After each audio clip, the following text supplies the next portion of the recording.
beau bateau. Ah, il est beau. Ah, il est beau. Ben, j'avais hâte de voir la série. Avec le marteau-pêcheur.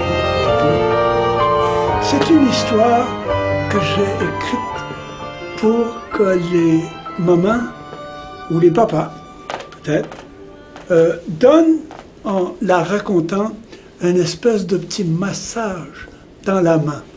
Et puis, ça, les doigts, ce sont des presqu'îles. Et tout autour, c'est la mer, c'est l'océan.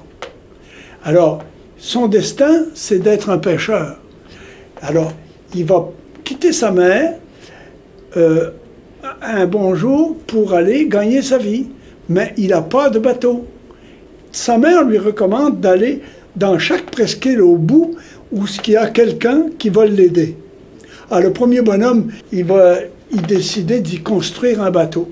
Puis le deuxième, il va décider d'y faire les rames et le mât. Puis le troisième, ça va être là, les ancres et les chaînes. Puis la quatrième, c'est la mère Benoît qui va y faire les voiles. Puis pourquoi ces gens-là lui font tous ces cadeaux à cet enfant-là? Mais c'est parce que, anciennement, ils ont été sauvés par le père du petit gars, par le père de Léo. Le thème général de cette histoire, c'est la reconnaissance des bienfaits en rapport avec les bienfaits qu'on a reçus. Au loin sur le sable où la mer vient mourir. C'est raconté avec de la musique, beaucoup. Il y a des chansons qui correspondent à chacun des personnages. Au loin sur la mer. Et c'est Diane Dufresne qui a chanté cette chanson-là admirablement. J'ai l'impression de l'avoir faite pour qu'elle la chante un jour. Robert Charlebois qui chante La quille en or, qui chante une chanson pirate, vraiment. Ah, c'était un fameux pirate qu'on appelait La quille en or, etc.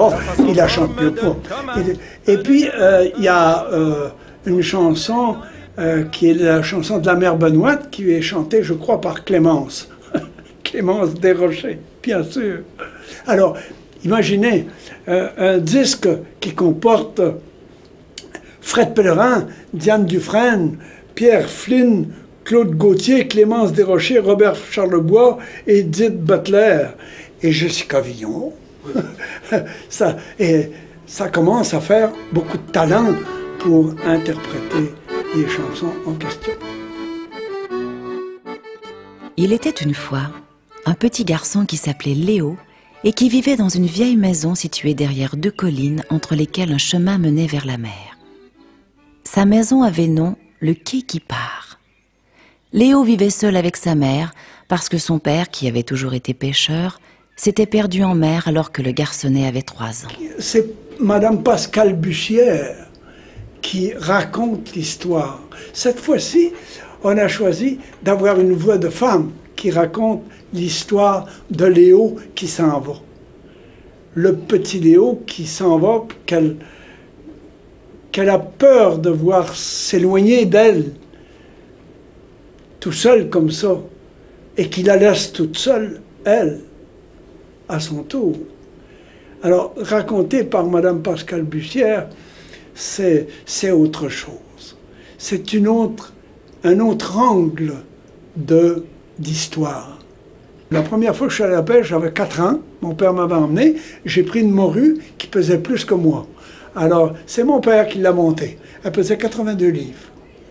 C'est un début, ça. Je suis très amateur de pêche. J'adore ça et j'adore le poisson. Qu'est-ce qui fait une bonne chanson d'enfant, en fait? Le seul secret qui est facile à livrer, tout le monde le connaît, c'est qu'il faut redevenir ou être resté enfant soi-même. On crie, on rit, on pleure, on beugle. La belle dame... De la montagne secrète. Et c'est pas le premier que je fais avec eux. On a fait déjà Un trésor dans mon jardin, Un dimanche à Kyoto, Un cadeau pour Sophie, et voilà, Un Léo et les presqu'îles. Hissez la grand voile, serrez-les au banc. L'amour est maître d'équipage. Hissez la grand voile, serrez-les au banc.